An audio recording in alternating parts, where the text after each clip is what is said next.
Hai, balik lagi di series review tempat kamu bisa nonton tanpa harus buang-buang waktu. Kali ini kita akan membahas seri Silo Season 2 episode ke-8. Di episode sebelumnya, Lucas berhasil memecahkan kode Salvador Queen namun belum bisa menerjemahkannya. Sementara Bernard sadar kalau Martha dan Carla memiliki hubungan spesial sehingga ia ingin mengeksploitasi Martha. Sementara di Silo 17, Juliet berhasil ke permukaan namun ia tidak bisa menemukan Solo. Bahkan ia melihat noda darah di lantai. Apa yang sebenarnya terjadi? Tanpa berlama-lama, mari kita bahas. Di awal series ini kita akan berada di Silo 17. Juliet merasakan sakit di tubuhnya.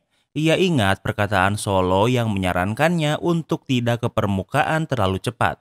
Namun Juliet tidak memiliki pilihan lain selain itu. Juliet membawa kapak di lantai untuk jaga-jaga dan menaiki lantai untuk mengikuti noda darah.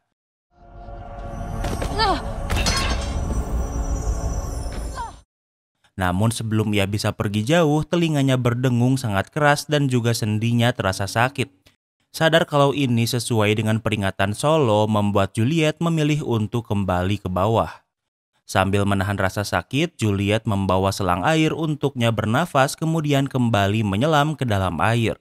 Ia butuh waktu untuk menyesuaikan tubuhnya setelah menyelam cukup dalam. Sambil menyelam, Juliet bernafas menggunakan selang. Ia harus menyelam cukup dalam untuk menyesuaikan tubuhnya terlebih dahulu. Namun tak lama kemudian, udara yang mengaliri selangnya mati sehingga Juliet terpaksa kembali ke permukaan. Di atasnya ia bisa mendengar ada seseorang yang berlari. Dengan cepat Juliet ke atas dan menjadi waspada. Stop! Tiba-tiba cahaya terang muncul dan meminta Juliet untuk mundur. Juliet hanya menginginkan pakaiannya, namun tiba-tiba ia ditembak dengan panah di bahunya. I warned you. Juliet terluka, namun ia masih hidup. Juliet mematahkan busur panahnya, kemudian pergi ke UKS dan membersihkannya dengan alkohol dan memperbannya. Setelah pulih, Juliet kembali ke atas dengan waspada. Ia melihat sesuatu seperti mayat yang ditutupi kain. Dengan membawa bongkahan besi dan perisai, Juliet mendekati kain itu.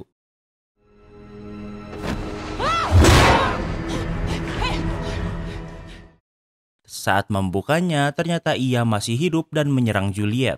Namun Juliet bukan orang lemah dan berhasil membalikan keadaan. Saat ia membuka topeng, ternyata orang itu bukan Solo. Namun tak lama kemudian, dua orang lain muncul dan salah satunya memegang panah. Kini kita berpindah ke Silo 18. Bernard pergi ke ruang pompa air di lantai 90.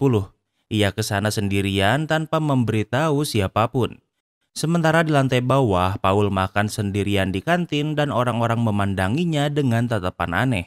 Tak lama kemudian, Shirley bergabung dengan meja makannya. Shirley bertanya apa yang akan Paul lakukan sekarang. Paul menjawab selama di sini ia akan mencari jawaban. Shirley meminta Paul untuk membantunya. Paul menjawab kalau ia akan membantu selama tidak melanggar peraturan. Shirley bertanya apa yang peraturan katakan tentang seseorang yang dibunuh. Yang dimaksud Shirley adalah kematian Hakim Meadow, namun Paul tidak memiliki bukti apapun. Berdasarkan peraturan harus diadakan penyelidikan terlebih dahulu sebelum penetapan hukuman siapa yang salah. Jika mereka tidak mengikuti fakta, maka Silo akan hancur. If we don't respect the order of things, then it all falls apart. Di tempat lain, Lucas pergi ke kamar Hakim Meadow namun pintunya tak dikunci. Ia ke sini karena berpikir di sini ada petunjuk mengenai buku milik Salvador Queen. Namun di sana ia bertemu dengan dua anggota yudisial yang sedang menggeledah. Mereka tidak tahu kalau Lucas adalah wakil kepala IT. Lucas memberitahu mereka namun mereka tidak mempercayainya.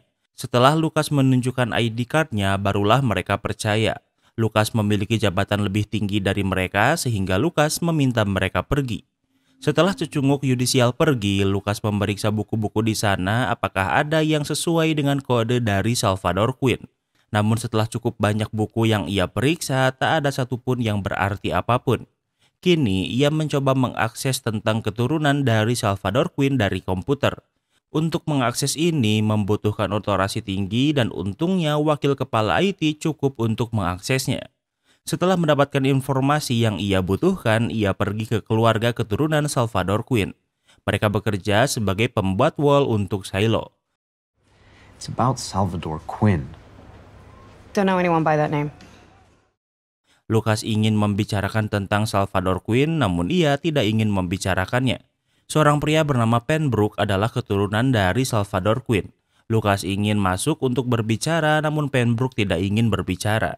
Lucas ingin berbicara baik-baik, namun ia terpaksa mengancam mereka apa mereka mau diinterogasi secara resmi. Tentu daripada bermasalah dengan yudisial, mereka mengizinkan Lucas masuk. Pembroke berkata kalau ia adalah generasi keempat pembuat wall di dalam Silo. Property which Mr. Quinn took without authority and that we believe is still in his descendants' possession. Lucas berkata kalau ada barang milik IT yang hilang yang diambil Salvador Quinn tanpa izin. Lucas pikir kalau keturunannya masih memilikinya. Pembroke bingung apa yang Lucas maksud. Lucas menjawab benda seperti surat atau buku. All the books were destroyed in the rebellion. Why the hell would we keep anything of his anyway? Pembroke menjawab kalau semua buku hancur selama pemberontakan. Bahkan Pembroke tidak mungkin menyimpan benda milik Salvador Quinn, karena baginya Salvador Quinn adalah penghinaan bagi keluarganya. Namun Lucas tidak mempercayainya, sehingga ia pikir ia harus mengirim tim yudisial untuk menggeledah,nya. Tentu mereka tidak mau, sehingga Lucas meminta mereka untuk mencari lebih teliti dan ia akan kembali ke sini.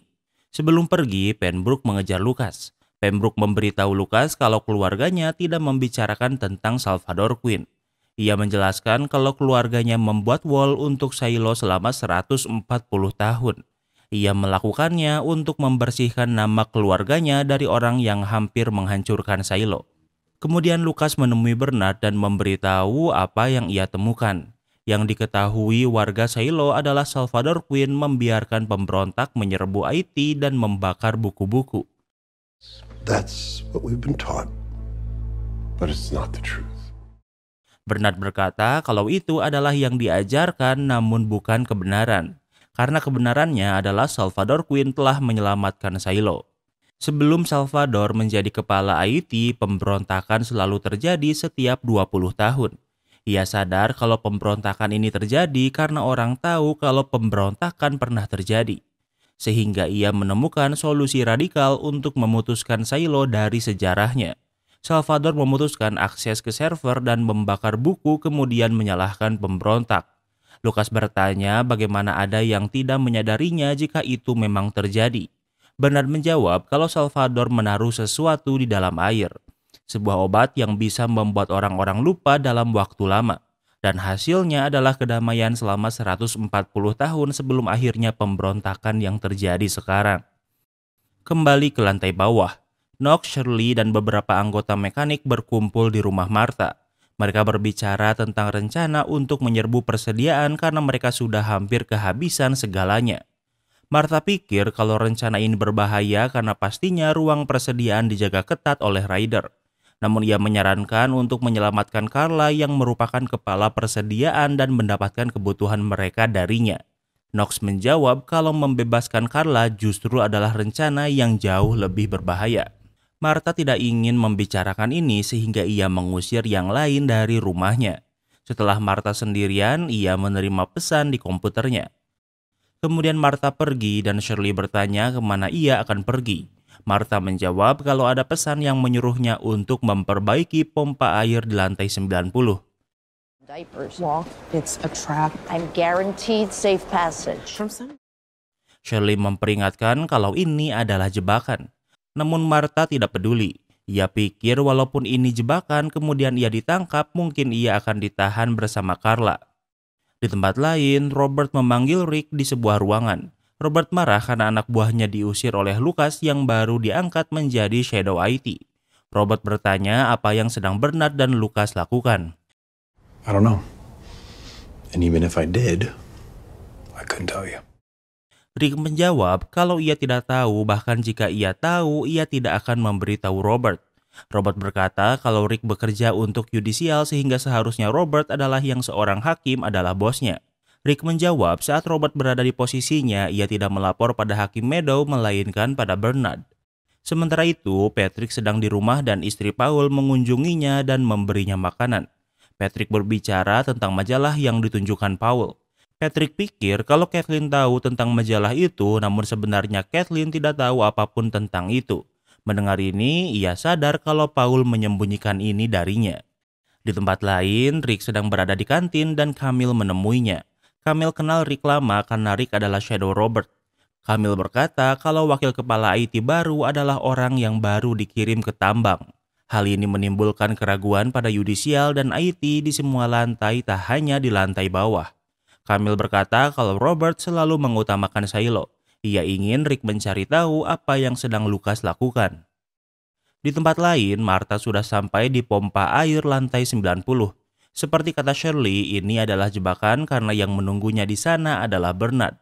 Bernard tahu kalau Martha ingin bertemu dengannya karena sebelumnya Martha menyalakan kameranya. Yang ingin Bernard lakukan adalah bernegosiasi. Bernard menjelaskan kalau Carla adalah orang yang keras kepala. Namun penahanan tidak mudah bagi kebanyakan orang, apalagi untuk orang tua. Bernard tidak tahu sampai kapan Carla bisa bertahan. Martha ingin Bernard membebaskan Carla, namun tentu Bernard tidak bisa melakukannya. Bernard pikir kalau yang ia lakukan adalah untuk menyelamatkan Shiloh, sementara mekanik justru sebaliknya. Bernard bisa saja menyiksa Carla dan hanya Martha yang bisa menyelamatkannya. Yang diinginkan Bernard adalah Martha menjadi mata-matanya di lantai bawah. Martha bersedia asalkan ia bisa bertemu dengan Carla. Di tempat lain, Robert menerima pesan rahasia dari Rick. Namun Robert tahu kalau maksudnya adalah memintanya datang ke kebun apel. Di sana, Robert dan Rick bertemu. Rick sudah mencari tahu apa yang Lucas cari. Lucas pergi dari tempat Hakim Meadow ke apartemen di tingkat tengah yang ditinggali Penbrook, kemudian ke kantor Bernard. Lucas sedang mencari buku milik Salvador Quinn. Namun Rick meminta Robert kalau sekarang mereka impas. Ia tidak ingin Robert mengirim Camille untuk menemuinya lagi. Di tempat lain, Paul pulang dan Kathleen bersikap dingin padanya.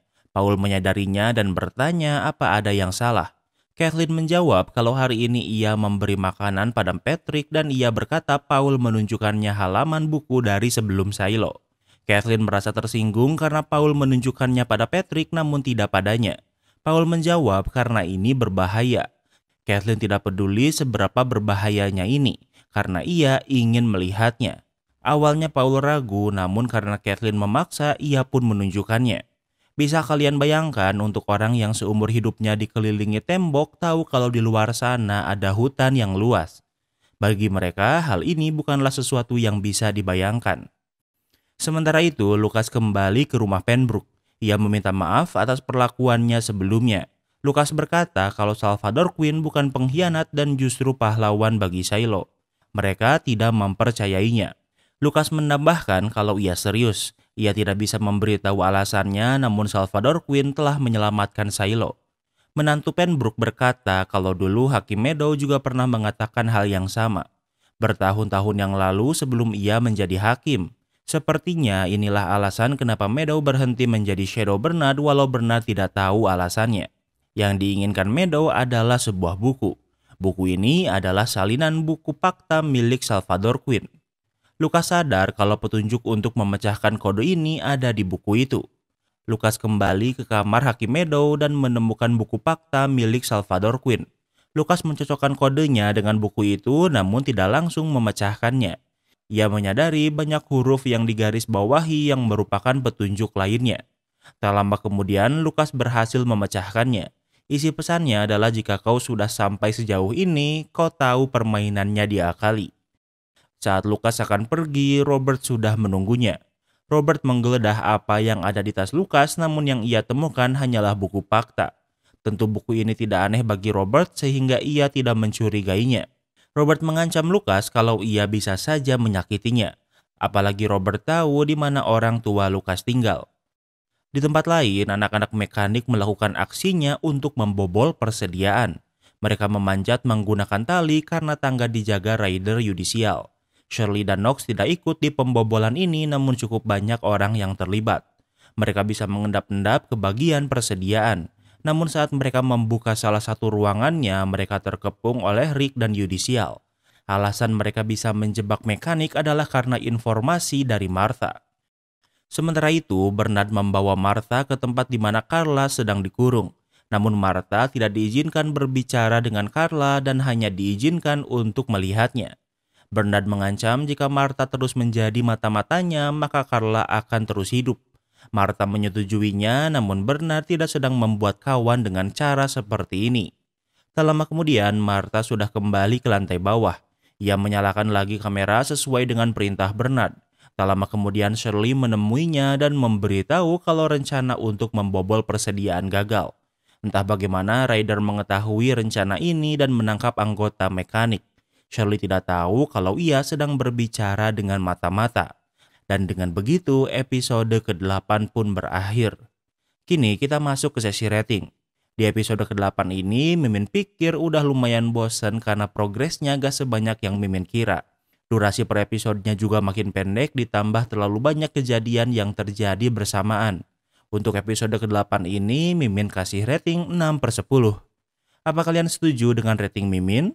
Jangan lupa like video ini kalau kamu suka dengan video ini dan jangan lupa juga cek video kita lainnya. Terima kasih sudah menonton dan sampai bertemu lagi di episode berikutnya.